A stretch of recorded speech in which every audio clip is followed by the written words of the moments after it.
Yes guys, dun sa tinalakay natin sa video at dun sa pinalabas ni Nanay Christopher Min sa di umano ang paghihiwalay ng magkopol na si Dominic Roque, kasama pa rin ang kanyang leading lady sa tunay na buhay o ang kanyang di umano'y dapat pakakasalan na si Bea Alonso, ay hindi na po matutuloy ang kanilang naudlot na pag-iibigan. Ang di umano'y kanilang nalalapit na pag-iisang dibdib ay tinuldukan.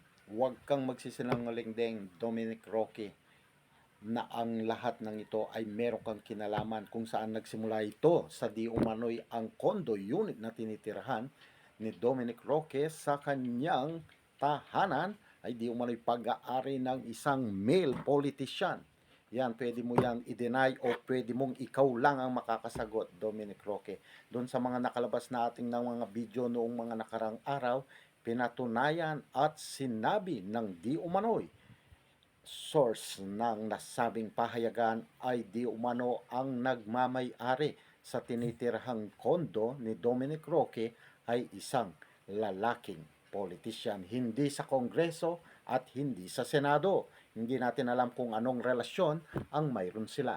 Pero ito pa rin ang isa pa rin nakakagulat at nakakagulantang ang di umano'y pagpapaimbestigahan ng mga pamilya ni Bea Alonso dito sa kanyang mapapangasawa dahil nagkaroon sila guys ng prenup marriage. Kumbaga, walang magiging habol o walang magiging pag-aari ang sino man sa kanila kung sakali mang sila'y matutuloy na ikakasal, itong si Dominic Roque at si Bea Alonso. Di umano ay pinaiimbestagahan ng mga magulang, kamag-anak at kaibigan ni Bea Alonso ang kakayahan at kung ano ba ang trabaho talaga nitong si Dominic Roque.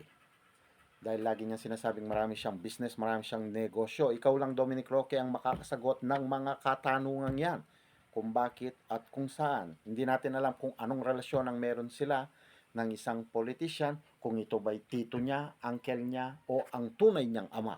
Yan ay masasagot natin sa susunod na vlog dito pa rin sa MCOPS TV Channel 3 and MCOPS Radio 83.3. Ito pa rin ang inyong DJ Renzi, ang ari ng buzzer sa social media, ang lalaking hinugot sa Baradong Casillas. Pwedeng mong hugutan. Huwag mo lang babaunan. Magbabalik kami. Bye-bye.